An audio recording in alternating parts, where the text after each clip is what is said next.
In this video, we will discuss about the background elements. तो अभी तक हमने इमेजेस के काफ़ी सारे यूज़ देखे, किस तरीके से हम अपनी इमेज को डिस्प्ले कर सकते हैं, किस तरीके से अपनी इमेज को हम क्लिकेबल बना सकते हैं, किस तरीके से अपनी इमेज को एज अ मैप हम यूज़ कर सकते हैं. तो in this video we will see how to use our image in background. Suppose हम चाह रहे हैं अपने किसी भी एलिमेंट्स को बैकग्राउंड में शो कराना, किसी भी प्रोडक्ट को, एंड फ्रंट पर उसकी इंफॉर्मेशन को या कंपनी की इंफॉर्मेशन को हम शो कराना चाह रहे हैं. मोस्टली काफ़ी सारी वेबसाइट्स में हम ये कॉमन चीज़ देखते हैं, ये यूज़ होती है, कॉमन चीज़ है. बट मोस्ट अट्रैक्टेबल ये चीज़ है कि हम किसी भी वेबसाइट को एक अच्छा लुक दे सकते हैं अपने इस एलिमेंट्स के थ्रू. तो बैकग्राउंड में हम इमेज को शो करेंगे और उस पर कोई हम इमेज के साथ साथ मैसेज शो कराएंगे, कोई पैराग्राफ के थ्रू, कोई हेडिंग के थ्रू. ठीक है. तो background image on elements HTML elements. To add a background image on an HTML elements, use the HTML style attributes and the CSS background image property. तो इसका हम जो यूज़ करेंगे यहाँ पर, स्टाइल जो हमारा टैग हम पहले वीडियोज़ में पढ़ चुके हैं, तो उस स्टाइल टैग के थ्रू हम इमेज को बैकग्राउंड में शो कराएंगे एंड फ्रंट पे मैसेज को शो कराएंगे, पैराग्राफ को. तो एक अच्छा है, इसका यूज़फुल है. स्टाइल टैग का बहुत ज़्यादा यूज़ है HTML में CSS के साथ. तो ये अभी थोड़ा सा बेसिक ही बता रहा हूँ मैं.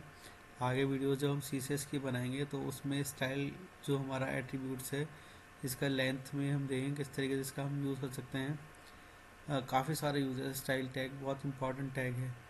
एग्जाम्पल के तौर पर हम देखें, add a background image on HTML elements.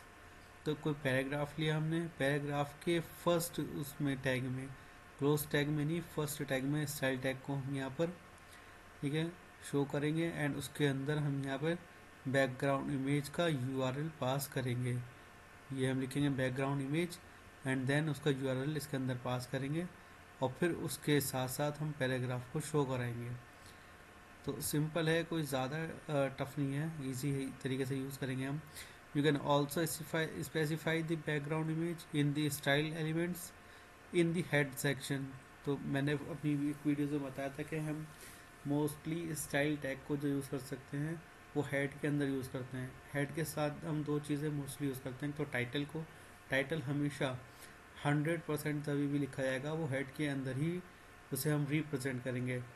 And head के उसके साथ साथ हम स्टाइल टैग को भी यूज़ करेंगे.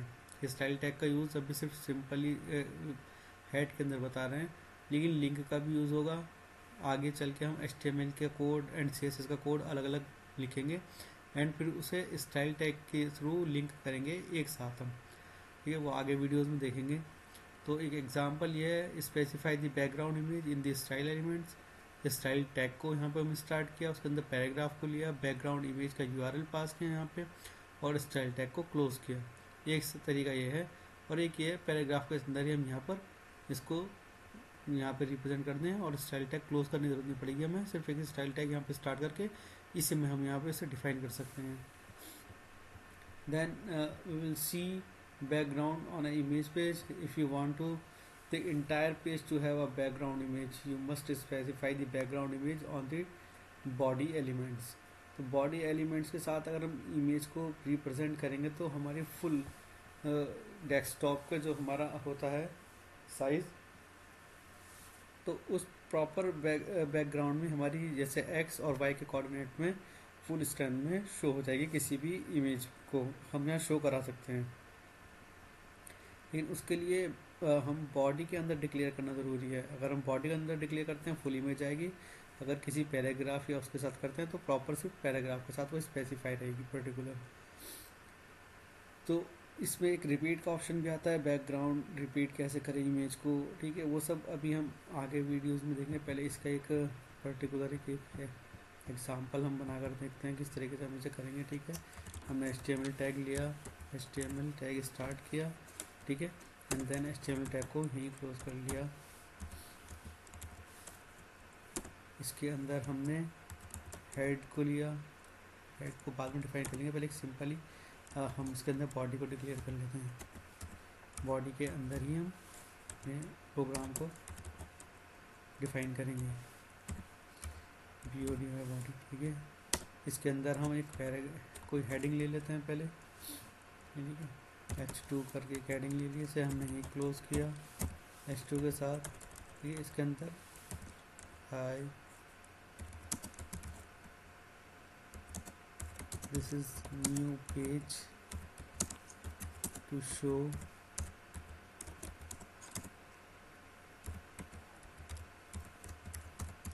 बैकग्राउंड इमेज, ये हमने एक मैसेज डाल दिया यहाँ पर, ठीक है। और अपने इसको हम गूगल क्रोम में ओपन करके देखते हैं कि हमारा मैसेज शो रहा है।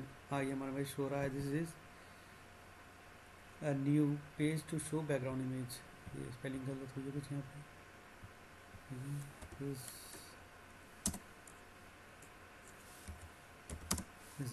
न्यू पेज, ठीक है। ये हमने एक शो करा दिया। इसके साथ साथ अब हम काम करते हैं, एक पैराग्राफ ले लेते हैं। पैराग्राफ के अंदर हम जो भी अपना कंटेंट यहाँ पे लिखेंगे उसके साथ साथ इमेज को शो कराएंगे। तो कोई कंटेंट उठा लेते हैं अपना पैराग्राफ में, ये कंटेंट उठा लेते हैं यहाँ से, ठीक है। जो भी है ये Ctrl+C करके and then paste to paragraph. Paragraph में हमने इसे यहाँ पे शो कर दिया। Ctrl+S से करेंगे सेव, P4 पे जाएंगे एंड देखेंगे कि ये हमारा सिंपली पैराग्राफ यहाँ पर शो हो रहा है। तो उस कंडीशन के अंदर अब हम देखेंगे कि पैराग्राफ के साथ साथ हम यहाँ पे अपनी इमेज को शो करा सकें। तो यहाँ पर हम स्टाइल टैग को शो कराएंगे, ठीक है, स्टाइल टैग।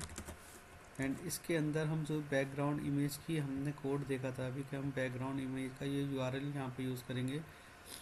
तो इस URL को यहाँ से हम कॉपी पेस्ट कर लेते हैं, ठीक है। कॉपी किया यहाँ से एंड देन मैं यहाँ पर इसको डिफाइन कर देता हूँ, ठीक है। तो बैकग्राउंड इमेज हमने यहाँ पे लिया, स्टाइल के अंदर बैकग्राउंड हैश इमेज है, इसके अंदर URL को हमने पास किया। ये अब JPG फाइल है, तो जो JPG फाइल मुझे इसके बैकग्राउंड में शो करानी होगी उस JPG फाइल का मैं यहाँ से नेम ले लूँगा, इस पर क्लिक करके, और इसको मैं कॉपी कर लेता हूँ Ctrl+C से इसके नेम को, और यहाँ पर मैं इसे पेस्ट कर देता हूँ।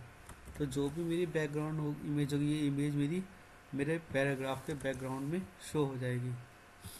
मैं इसको यहाँ पे रिफ़्रेश करके देखता हूँ तो देखेंगे कि हमारी जो बैकग्राउंड इमेज हमारे पैराग्राफ के साथ यहाँ पर प्रॉपर शो हो गई। तो इस तरीके से हम बैकग्राउंड में इमेज का बहुत यूज़ कर सकते हैं। अभी तो हमने इसका जो कलर आ रहा है हमारा, ये कलर भी हमारा ब्लैक में शो हो रहा है, ठीक है। तो हम यहाँ पे चाहें तो इसे डिफरेंट कलर में शो करा सकते हैं स्टाइल टैग के थ्रू, लास्ट वीडियोस में हम देख चुके हैं। और हम ये भी देख रहे हैं कि हमारी जो इमेज है वो रिपीट हो रही है। मेरी एक इमेज जो है सिर्फ यहाँ तक है, ठीक है, और इमेज यहाँ पर रिपीट हो रही है दोबारा, यानी ये इमेज दोबारा से यहाँ पर रिपीट हो रही है। मैं अगर चाहता हूँ मेरी इमेज रिपीट ना हो, सिर्फ यहीं तक शो हो, तो उस कंडीशन के अंदर भी हम इसे सिर्फ सिंपल तरीके से शो करा सकते हैं। एंड देन एक चीज़ और डिस्कस करनी थी कि देखा कि हमारी इमेज जो है प्रॉपर, इसकी जो हाइट है वो अकॉर्डिंग टू पैराग्राफ, सिर्फ यहाँ पे इसने हाइट अपनी लेंथ ली, यानी हाइट एंड विड्थ ली। अगर हम चाहते हैं कि इसकी पूरी मतलब हाइट आए तो उसमें भी हम अपनी स्टाइल टैग में एक फार्मूला है उसे यूज़ करेंगे। फार्मूला क्या, सिंपल उसकी एक वो होती है जो टैग होता है बैकग्राउंड का, उसे हम करेंगे शो, वो भी हो जाएगा। और एक चीज़ ये है कि अकॉर्डिंग टू पैराग्राफ हमारी इमेज का साइज़ इंक्रीज़ और डिक्रीज़ होता रहता है। सपोज़ मैं इसे और बढ़ाना चाहता हूँ यहाँ से, तो मैं यहाँ से BR टैग यूज़ करूँगा और BR टैग के साथ इसे यहाँ से Ctrl+C से कॉपी करके यहाँ पेस्ट कर देते हैं, यहाँ पेस्ट, यहाँ पेस्ट, इसके लिए ताकि हमारा नेक्स्ट लाइन में शो होता रहे। अगर मैं इसे नहीं लिखूँगा तो ये सब एक ही लाइन में इसे रीड करके और यहाँ इसी के आगे शो कर देगा यहाँ पर ऐसे। तो मैंने इसे रिफ़्रेश किया तो इस कंडीशन में देखा जितना मेरा पैराग्राफ यहाँ पर लेंथ ही इसकी बढ़ रही है पैराग्राफ की, तो उसी के अकॉर्डिंग मेरी जो इमेज है उसकी हाइट और विड्थ भी यहाँ पे इस लेंथ को बढ़ा रही है। तो ये प्रॉपर पैराग्राफ पे ही डिपेंड करता है कि जितना बड़ा हमारा पैराग्राफ होगा उतनी ही इमेज को ये हमारे साइज़ को इंक्रीज़ और डिक्रीज़ कर देगा अकॉर्डिंग टू पैराग्राफ। और एक ये है कि हम चाहते हैं कि हमारी इमेज जो है वो रिपीट ना हो, सिंपल ही। तो मैं यहाँ से काम करता हूँ, मैंने कोड इसका लिखा हुआ है, मैं आपको शो कर देता हूँ ये एक बार जस्ट। तो ये एक छोटा सा कोड सिर्फ हमें यहाँ पे लिखना है, बैकग्राउंड रिपीट के करके, ठीक है। बैकग्राउंड रिपीट को नो रिपीट करना है हमें। अगर हम इसे ऐसे एज इट इज छोड़ देंगे तो वो हमारा बैकग्राउंड रिपीट होगा, और हम चाह रहे हैं कि हमारा बैकग्राउंड रिपीट ना हो, सिर्फ एक सिंगल पिक्चर जो है एक ही हमारी शो हो। तो उस कंडीशन में हम इसे नो रिपीट पे डिफ़ॉल्ट से सेव कर देंगे, और यहाँ पर इसको रिफ्रेश करके देखेंगे तो देखेंगे जो हमारा एक्स्ट्रा पार्ट यहाँ पे रिपीट हो रहा था वो यहाँ से डिसेबल हो गया, और एक प्रॉपर एक इमेज हमारे यहाँ पर शो हो रही है। तो इस वीडियोस के अंदर अभी इतना ही रखेंगे, किस तरीके से बैकग्राउंड सेट करेंगे, पैराग्राफ सेट करेंगे, हेडिंग अगर हम चाहते हैं हेडिंग भी हमारी इसी के ऊपर आए तो नो प्रॉब्लम। इसके हम हेडिंग को इसके अंदर फिर हमें यहाँ पे शो करना पड़ेगा पहले। इसका मैं बताता हूँ, हेडिंग को यहाँ से उठाएं और हेडिंग को हम पैराग्राफ के अंदर शो करा देते हैं।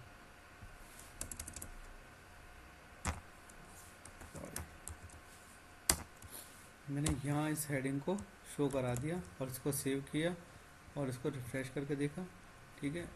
सॉरी, तो अच्छा, इसने इसे यहाँ इसलिए ब्लॉक करते कि हेडिंग के साथ हमने स्टाइल टैग को यूज़ नहीं किया।